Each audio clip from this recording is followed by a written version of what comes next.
be reading The Karate Kid. Okay, so let's get started.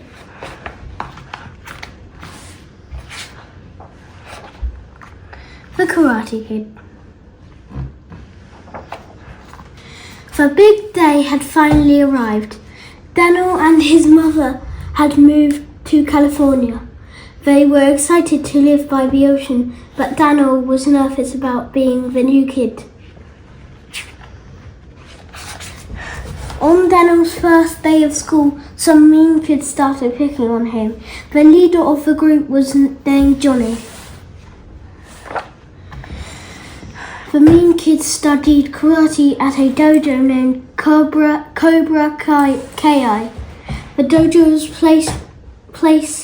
a dojo is a place where students learn martial arts. Strike first, strike hard, no mercy. All of the students at Cobra Kai were training for a big karate tournament. The next day, the Cobra Kai students chased Daniel home from school. Suddenly, out of nowhere, a man appeared and he chased the boys away with his karate moves. Kia! Cha! It was Mr. Miyagi, the Japanese maintenance man who worked in Daniel's apartment building. He was better at karate than the Cobra Kai students. Please teach me karate, Daniel said to Mr. Miyagi. I want to enter the tournament. If I can beat Johnny, I bet he'll stop picking on me. I promise to teach you karate, said Mr. Miyagi, if you promise to learn. That day, Mr. Miyagi became Daniel's sensei. Sensei is a Japanese word for teacher. The next day, Daniel went to Mr. Miyagi's house. Daniel was excited to start learning karate. First, Miyagi gave Daniel a special headband. Next, Miyagi handed Daniel a bucket and a sponge. He told him to wash all the cars in the driveway and then wax them too. Wax on right hand, wax on left hand, wax on, wax off. Daniel worked very hard all day. He worked until the sun went down. Finally, the cars were clean and shiny. But he worked so hard and so long that there was no time left for karate training.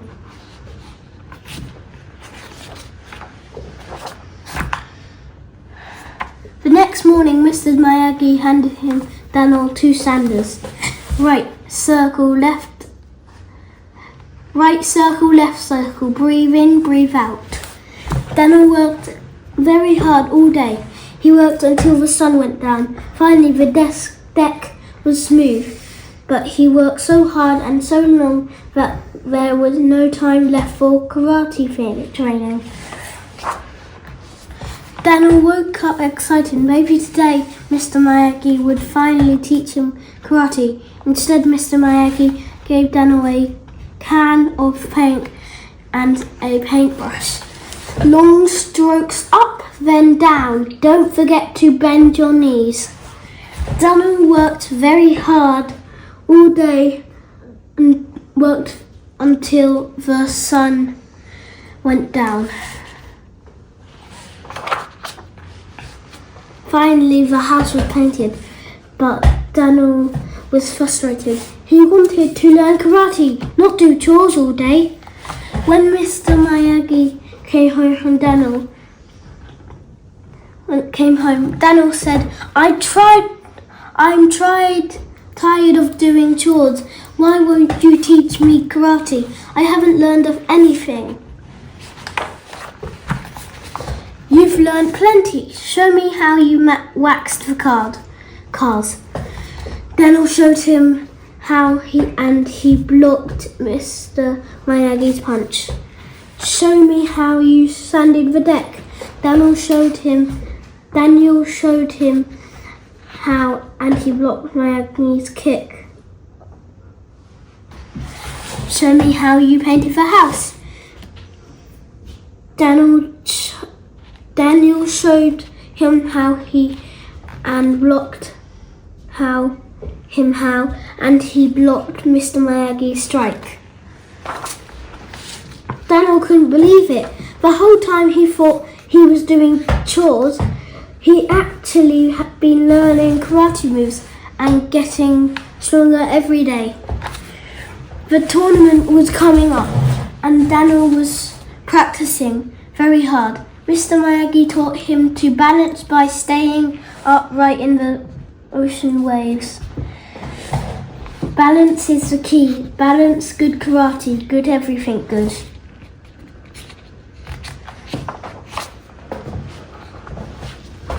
Mr. Miyagi taught him a special move called the crane kick, which Daniel practiced while balancing on the edge of a boat. He also taught Daniel that karate wasn't about fighting, it was about balance and discipline, both in the body and in the mind.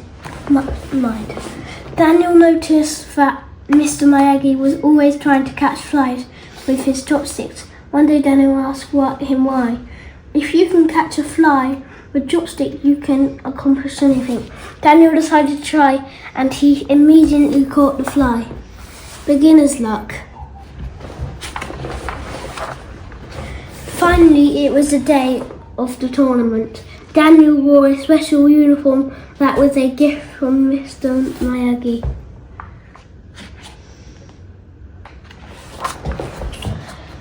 Kia! Daniel was very nervous. Ha! Most of the kids were bigger than he was, and they all had black belts. But Daniel won one match after another. Clock. He just imagined he was back at Mr. Miyagi's house, doing his chores. Pshk! Yeah! Slam! The final match was against Johnny, the leader of the KI students. Daniel scored 2 points. Then Johnny scored 2 points. One more point would determine the winner. Daniel stood on one leg and closed his eyes, pretending he was in the boat on the water. Daniel found his balance. He breathed in and breathed out. Daniel won the last point.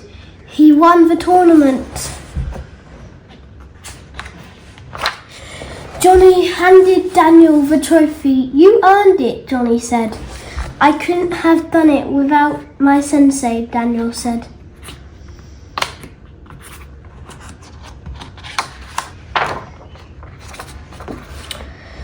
Thank you for reading with me. Have a good day and see you on the next video.